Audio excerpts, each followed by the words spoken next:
Power is never afraid of rebellion. It is afraid of independence. There is a moment, rarely spoken about, when the top dog stops feeling powerful and starts feeling exposed. Not because someone challenged them publicly, not because a rival got louder, but because someone appeared who did not behave correctly in the presence of power. Someone who didn't lean in, didn't flinch, didn't worship, didn't mirror the script. That moment is subtle, almost invisible. Yet, it is the exact moment fear enters the room. History quietly confirms this.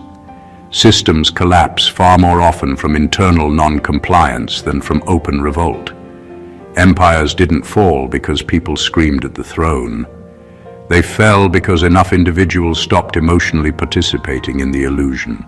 No chants, no banners, just withdrawal of belief.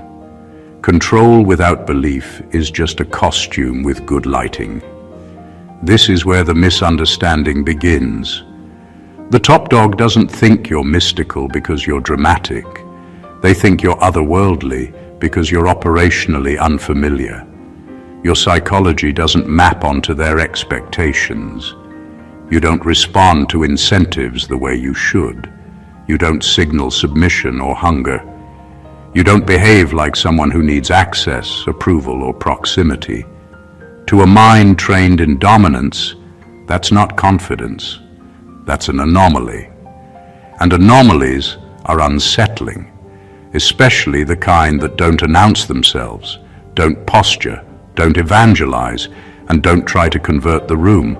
You're not anti-power, you're simply not oriented around it. That distinction matters more than people realize. One threatens authority, the other quietly dissolves it. There's also a strange irony here, and this is where it gets mildly funny.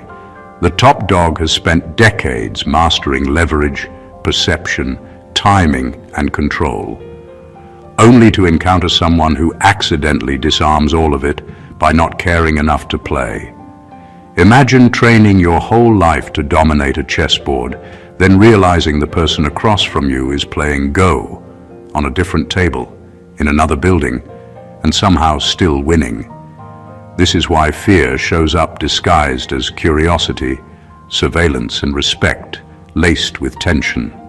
Because power can fight enemies. It can crush rebellion. What it cannot easily deal with is a presence that operates on a logic it didn't authorize. This is not about superiority. It's about misalignment. And when the top dog senses that you exist outside their psychological jurisdiction, the story in their head shifts fast, not to awe, to concern. Because power understands one thing better than anything else. What it cannot categorize, it cannot control. Number one, you operate outside their incentive system. Most power is built on a simple assumption. People move when you pull the right strings. Offer money, status, access, praise, or fear, and they'll bend. The top dog has spent years mastering this. They know who wants what, how badly they want it, and how long they can delay it before obedience shows up. This is not guesswork for them, it's muscle memory. Then you appear, and something doesn't register. They offer opportunity, and you don't rush. They hint at approval, and you don't glow. They apply pressure, and you don't crack. Not because you're trying to prove anything, but because those rewards and threats don't reach the core of how you decide. You're not motivated by the usual currencies, and that breaks the entire control model. When incentives fail, power doesn't feel challenged. It feels confused. What unsettles them most is that your behavior can't be predicted using their existing playbook. You don't escalate when ignored. You don't overperform when praised. You don't self-destruct when excluded. You move according to an internal logic that doesn't need external reinforcement. To someone who governs by leverage, this looks irrational. And irrational things are dangerous because they don't respond to pressure the way they're supposed to. This is where fear creeps in quietly, not panic, not hostility, unease. Because if one person can exist outside the incentive system, it suggests the system itself isn't universal. And if it isn't universal, it isn't law, it's just agreement. Power survives on the belief that its rewards are necessary and its punishments are fatal. You expose the lie without saying a word by continuing to function normally without either. The top dog starts watching you differently, not to admire you and not to crush you, but to study you. They want to know what moves you. They want to find the lever, and when they can't, something clicks in their mind that they don't enjoy admitting. Control only works on those who need something. You don't. And that makes you the one variable they can't neutralize, buy, or scare into place. Number 2, you see hierarchy as a tool, not a truth. Most people treat hierarchy like gravity. They assume it's natural, permanent, and unquestionable. Titles, ranks, seating order, who speaks first, who gets interrupted, all of it feels fixed in their minds. The top dog especially depends on this belief. Their authority isn't just about control, it's about everyone silently agreeing that the ladder is real and that their position on it means something beyond convenience. You don't share that belief. You recognize hierarchy for what it actually is, a temporary structure built to coordinate effort, not a sacred order of worth.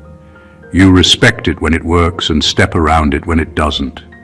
That flexibility is deeply unsettling to someone whose identity is welded to rank. Because if hierarchy is just a tool, then their position is not destiny, it's a role, and roles can be reassigned. This shows up in small, quiet ways. You don't overreact to titles. You don't shrink in the presence of status.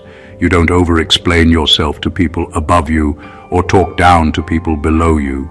You engage based on competence and clarity, not position. That alone disrupts the social rhythm they expect. Power thrives on predictable deference. You offer none, but also no disrespect. That neutrality is more destabilizing than open defiance. The real discomfort comes from what your behavior implies. If hierarchy is a tool, then stepping outside it isn't rebellion, it's adjustment. You can cooperate without submitting and disengage without betraying. That makes it hard to place you. You're not climbing, not kneeling, not challenging.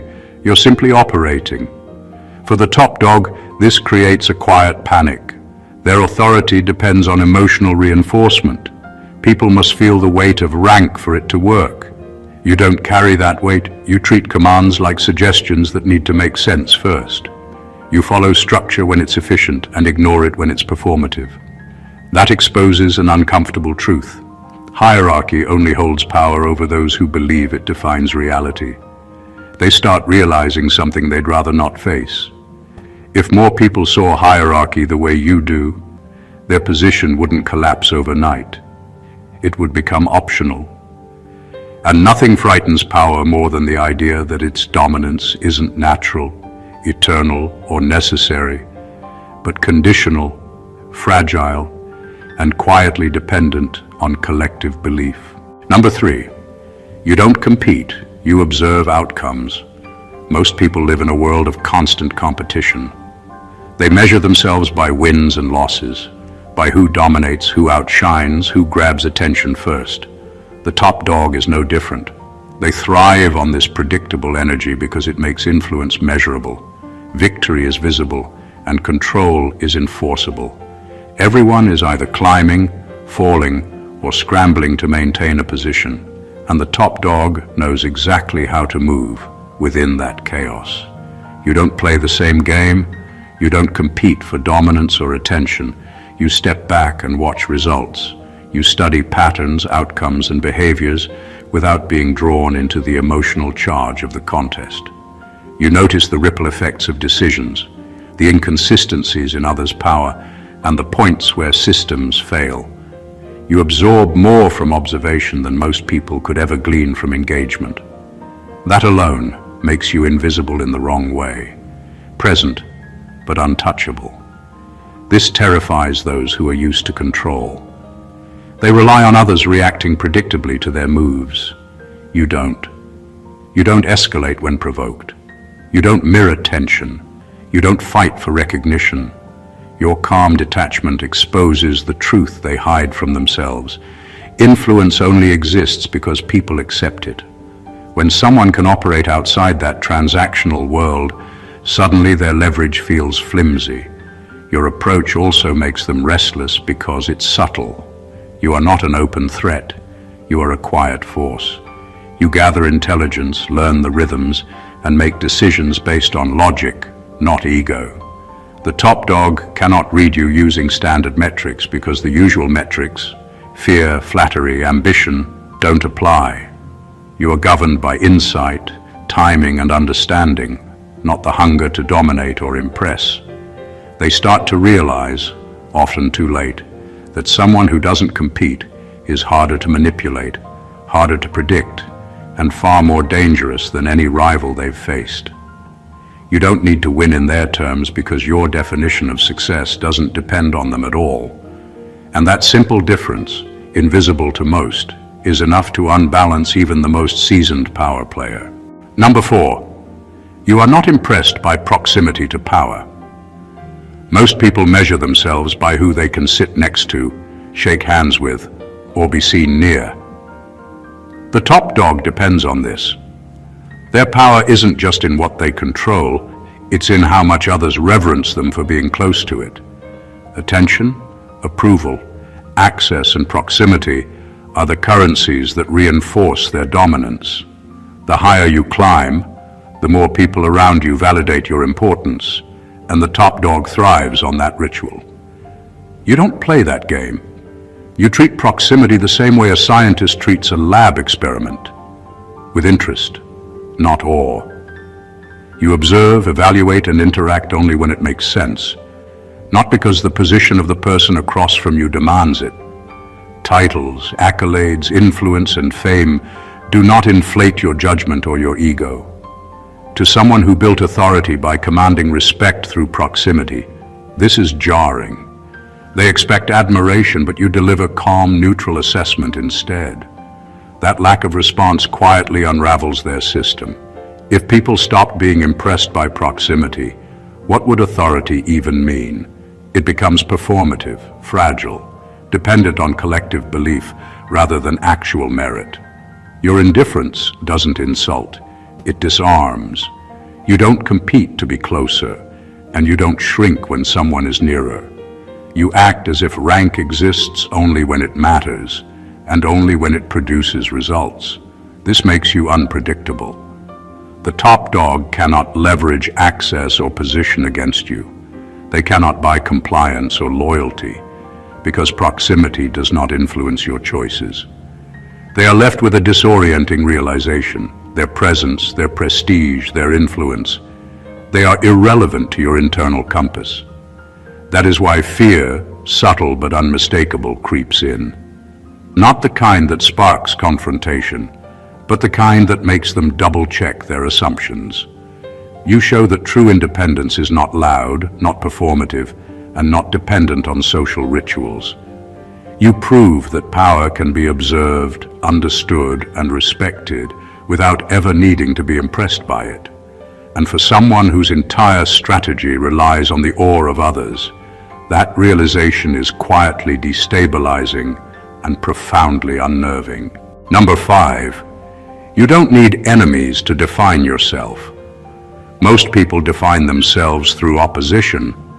They need someone to compete with, someone to outperform, someone to resist. For the top dog, this is a cornerstone of control. They shape identity around rivalry because it's measurable, predictable, and socially understandable. Enemies justify power, reinforce narratives, and create tension that makes dominance look necessary. Without opposition, authority feels hollow and achievements lose meaning. You don't play that game. You don't construct your identity around who stands against you or who bows before you. You don't need to fight, to prove, or to dominate. Your existence isn't defined by struggle with others. You operate from a place of internal coherence and self-validation, and that is deeply disorienting to someone who thrives on relational tension. They are used to reading influence like a map. Every action, every alliance, every rivalry tells a story. You remove the story. You are a constant that cannot be framed as a threat or a subordinate, a player or a pawn. This absence of relational definition unsettles them because it exposes a hidden truth. Power is often a narrative more than a force. If identity does not depend on opposition, the entire script of hierarchy begins to look optional. Your presence silently communicates that the rules they cling to are not universal laws. They are constructs, useful only for those who need validation from others. They may try to provoke a reaction, attempt to create conflict, or manipulate circumstances to manufacture opposition. It doesn't work. Your equilibrium does not depend on confrontation. Your independence deprives them of leverage because you cannot be framed, boxed, or neutralized through the usual channels. The subtle fear that emerges is not of aggression, it is of irrelevance. They realize that someone can exist fully, operate effectively, and even surpass expectations without ever needing to play the game of enemies. That quiet, self-sufficient power, internal calm, unmeasured by rivalry, is an unsettling mirror. It reflects the fragility of a system built entirely on dependency, and it's a mirror they cannot break or ignore. Number 6, you break patterns without announcing rebellion. Most people assume rebellion is loud, visible, and dramatic. They picture protests, arguments, or grand gestures. That's exactly the type of defiance the top dog expects, because it can be contained, framed, or crushed. It fits their understanding of control. What terrifies them is someone who breaks the system quietly, subtly, and without fanfare. You don't need to declare war on authority to undermine its predictability. You simply refuse to follow scripts that no longer serve you, and the consequences ripple in ways they cannot predict. You don't make noise. You don't posture. You do not seek attention for stepping off the line. You operate according to internal logic, and that alone creates disruptions. Small deviations accumulate over time, missed cues, unanticipated decisions, subtle shifts in behavior. All of it seems minor until the system begins to falter. Most leaders are trained to respond to overt challenges, not the invisible ones. And that is what makes you so disorienting, because your rebellion isn't a statement, it is a consequence. You are not performing against them. You are performing for coherence, efficiency, or personal clarity. Yet by doing so, you expose the cracks in their authority. Rules they thought were universal are revealed as arbitrary. Systems they believed were stable begin to feel precarious. And the top dog, who thrives on predictability, begins to feel tension in ways they cannot articulate. This kind of quiet disruption is dangerous because it cannot be neutralized with threats or rewards. You do not respond to fear, flattery, or expectation in the way most people do. That immunity makes you unreadable, unpredictable, and almost impossible to manipulate. They may try to trace a pattern, to anticipate your next move, only to discover that your behavior follows a logic they do not yet understand. Breaking patterns without announcing it is not about chaos. It is about autonomy. It is about functioning in a way that is real, unforced, and internally justified. And when someone operates like that, the top dog realizes, often too late, that control was never about force. It was about everyone agreeing to move predictably. You never agreed, and that makes you quietly terrifying. Number 7, you treat identity as fluid, not sacred. Most people cling to identity like it's a lifeline. Their career, status, beliefs, and social roles become sacred, untouchable, and absolute. The top dog depends on this rigidity because it creates predictability. When someone knows who you are, what you want, and how you'll react, they can position, manipulate, and control. Fixed identities make people legible, manageable, and ultimately influenceable. You don't operate that way. You treat identity as a tool, something adaptable, flexible, and responsive to context. You don't shrink or rebel when roles shift. You step in and out of labels as needed, without drama, without apology, and without losing coherence. This fluidity is deeply disorienting to anyone who built power by assuming others are predictable. You cannot be cornered into a role. You cannot be forced to react according to expectations. That flexibility creates a quiet kind of fear. The top dog expects to read you, to define you, to categorize you, but your internal logic is not tethered to any fixed framework. You are as consistent as your principles, but inconsistent in performance when the script demands it. That inconsistency is not a flaw, it's a signal. It says that the rules they depend on to predict behavior are optional, not universal. You show, without announcing it, that identity is not a cage, but a lens. You can adapt without losing yourself because your sense of self is internally anchored, not externally enforced. For someone whose influence relies on legibility, this is alarming. They can't manipulate you with labels, shame, or prestige.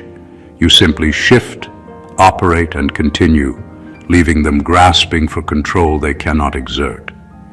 Your fluid identity makes you untouchable in subtle ways. You cannot be framed, boxed, or cornered because the box itself is just another object in the room.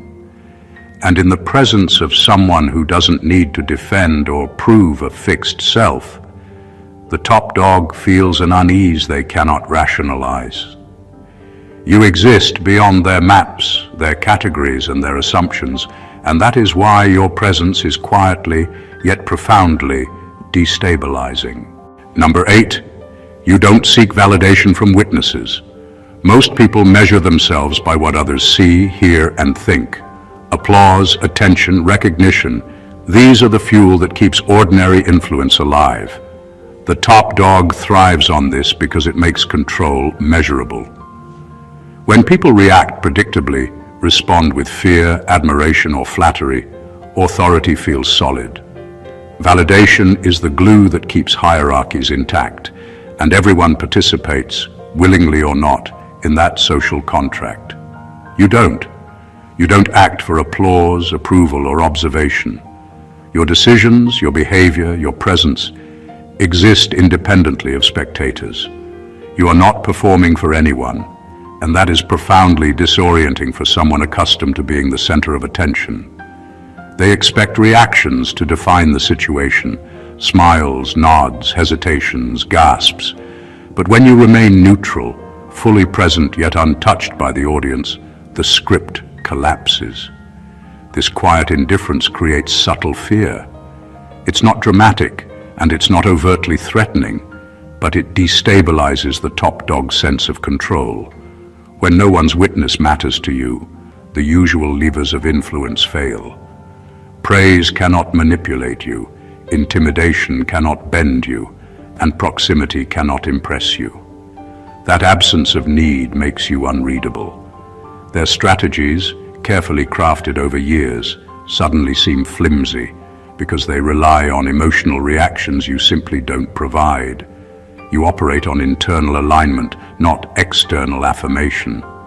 Your calm, self-sufficient presence exposes a truth the top dog cannot easily face. Influence is fragile. It only works on those who care about the observer. By removing that dependency, you reveal the fragility beneath the performance of power. The more you detach from needing validation, the more untouchable you become.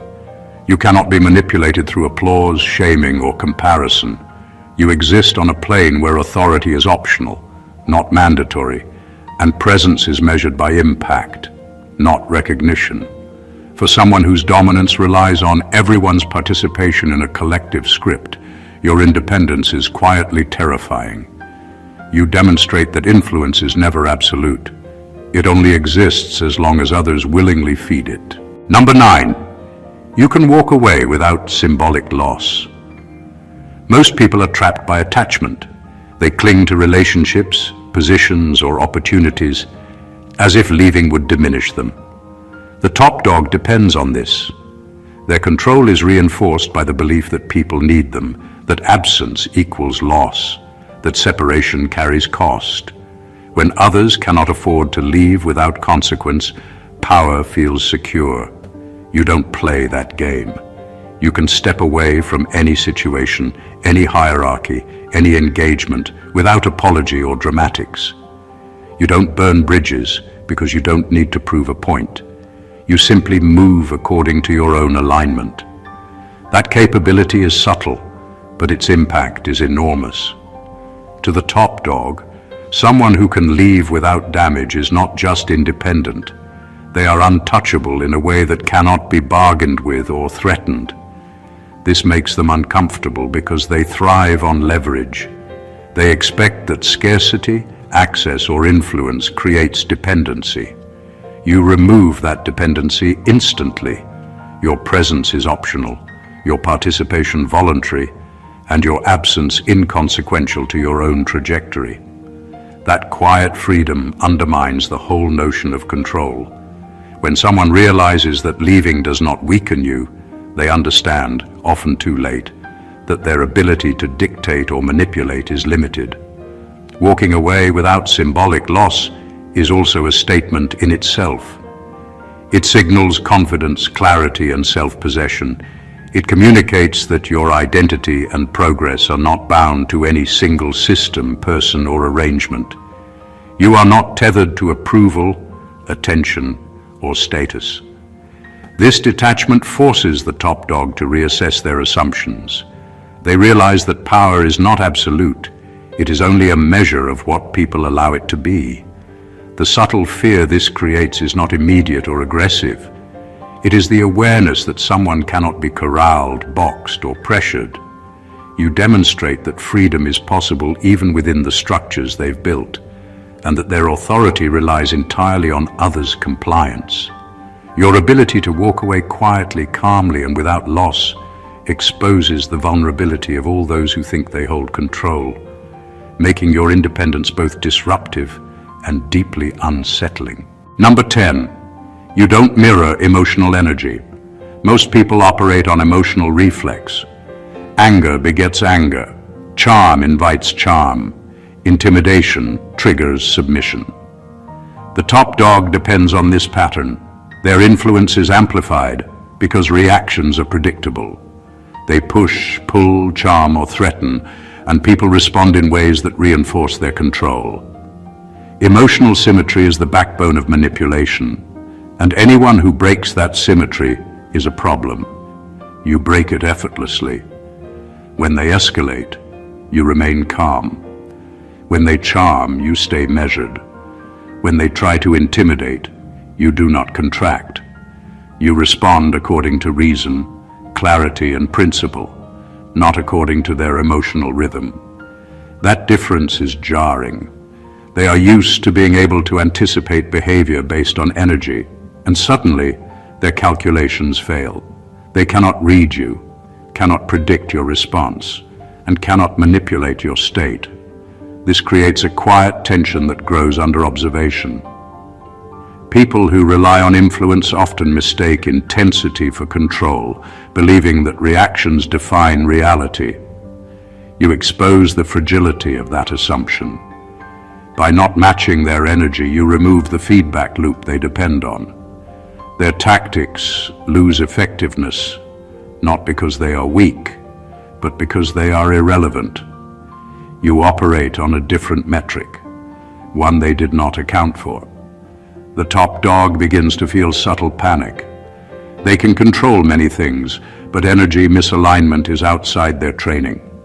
They cannot push you into their narrative because you refuse to engage emotionally on their terms. This makes you unpredictable and difficult to contain. It forces them to confront a truth they dislike. Influence is only as strong as the responses it can trigger, and you refuse to be triggered. Not mirroring emotional energy is not coldness. It is presence. It is clarity in motion. It demonstrates that you cannot be read, swayed, or shaken by theatrical intensity. For someone accustomed to bending others through emotional leverage, your equilibrium is unnerving. You exist as a constant they cannot distort, a quiet force that exposes the mechanics of control while remaining entirely unaffected by them. Number 11. You measure time differently. Most people live on the clock of immediate outcomes. They measure success in quarters, deadlines, promotions, or social milestones. The top dog thrives in this structure because it allows influence to be predictable. Power is easier to maintain when everyone is chasing the same cycles, the same short-term markers. They understand how to manipulate urgency, reward, and consequence because everyone else thinks in the same limited framework. You don't. You operate on a different rhythm. You think in phases, patterns, and long-term consequences. Short-term wins may be interesting to you, but they do not dictate your decisions.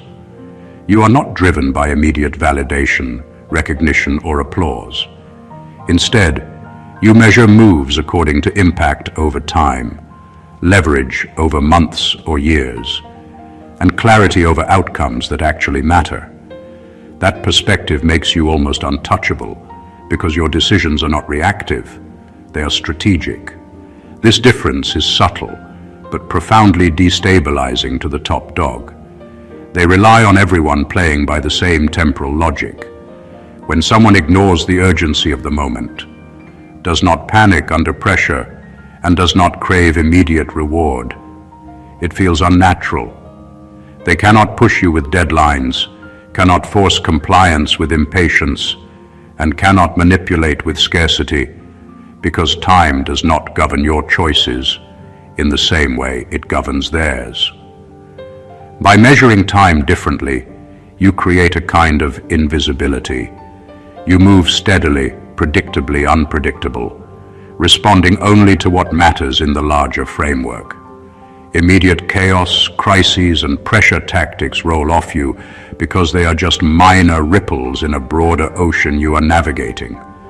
That detachment makes you unreadable and unshakable. The top dog senses it instinctively.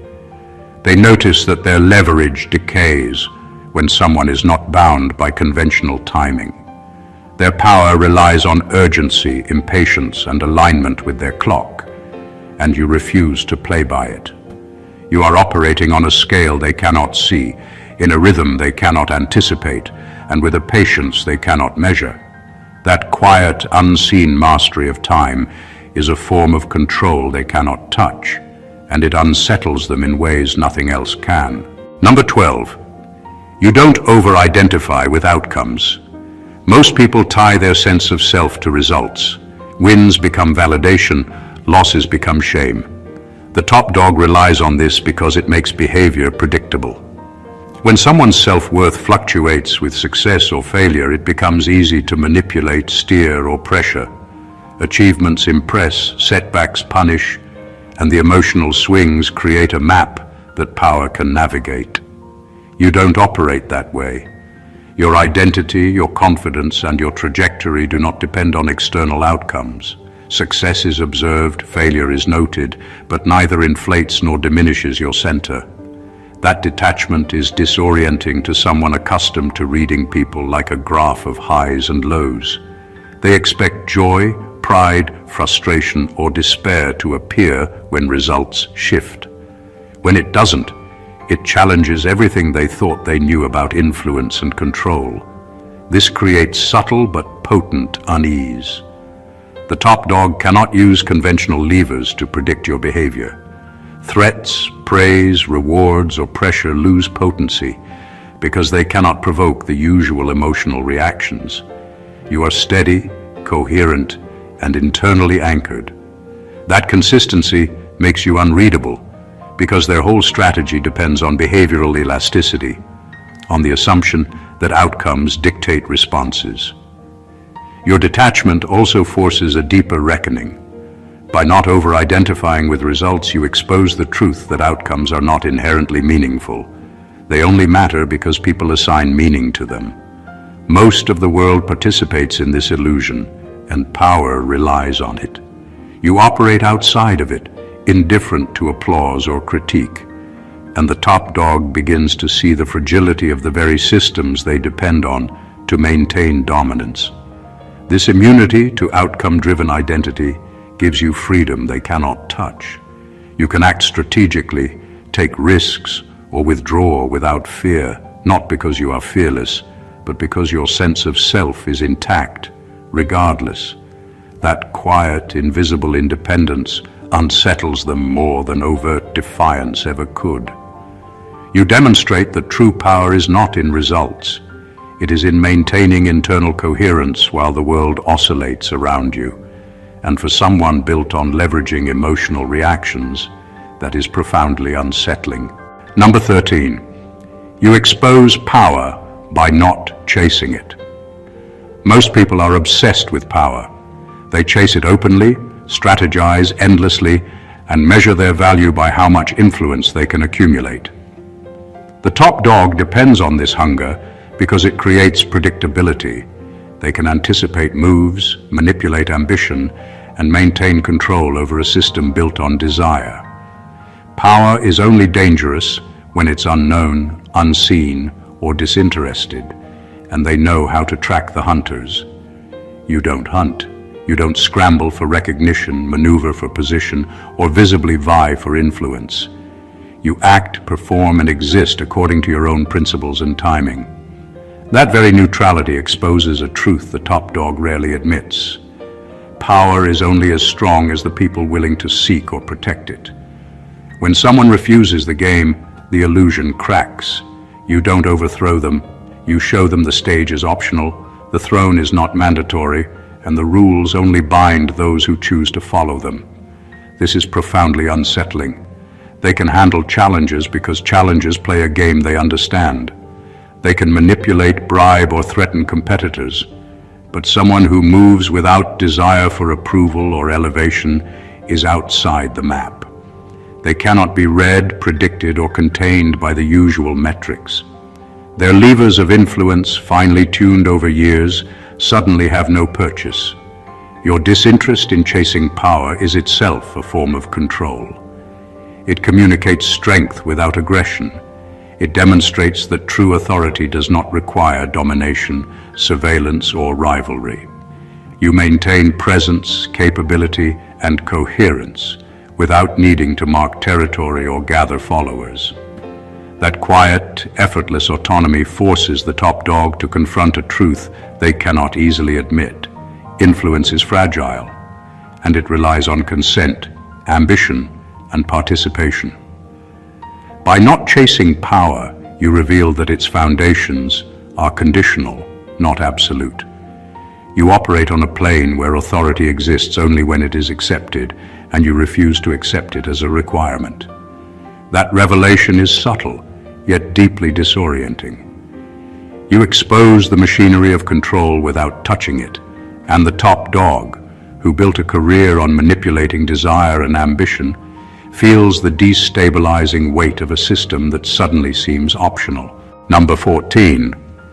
You exist without needing permission to be coherent. Most people feel the need for external approval to validate their thoughts, choices, and presence. They seek confirmation, alignment, or acknowledgement to feel real. The top dog depends on this because influence thrives on dependency. If someone requires permission, they can be guided, controlled, or contained. Authority works because it creates consent, whether through fear, respect, or admiration. You don't. Your coherence, your clarity of thought, purpose, and presence exists independently. You don't need anyone's approval to act, decide, or define your direction.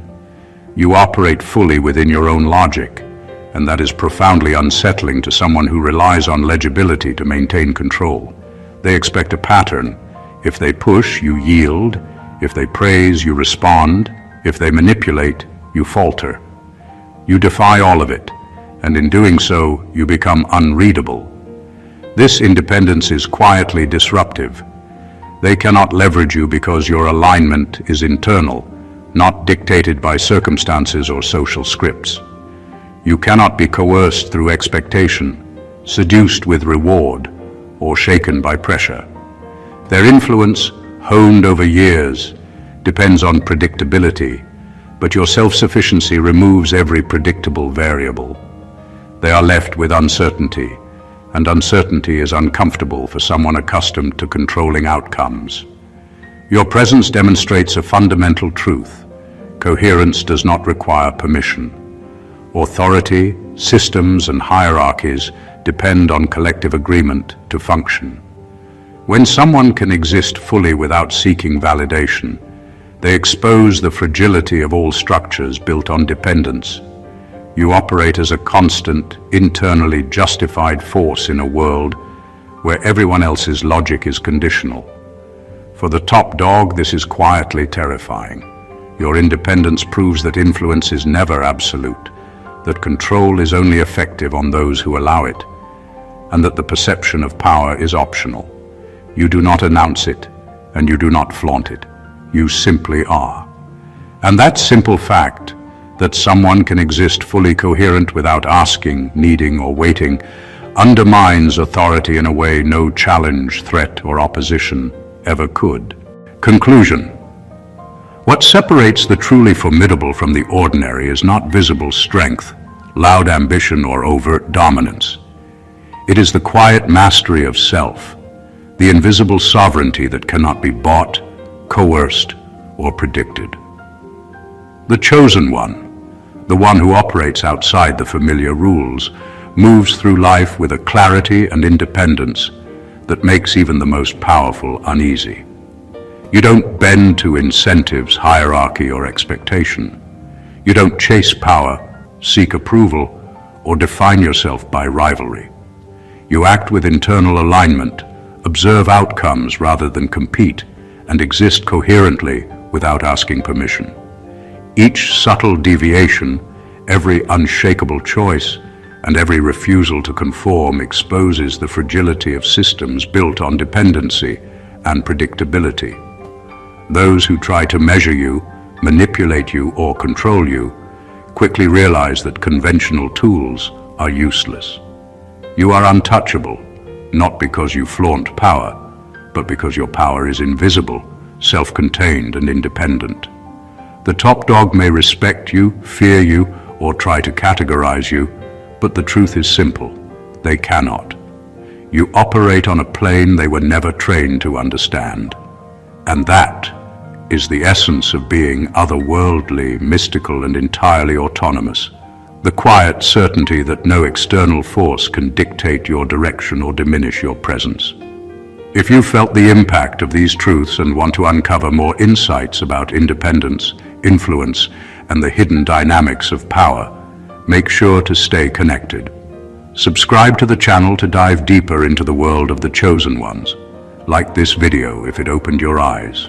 Comment your thoughts and experiences below, and share this with anyone ready to awaken to a higher understanding of themselves and the world around them. This is where knowledge becomes power, and power becomes freedom. Stay blessed always.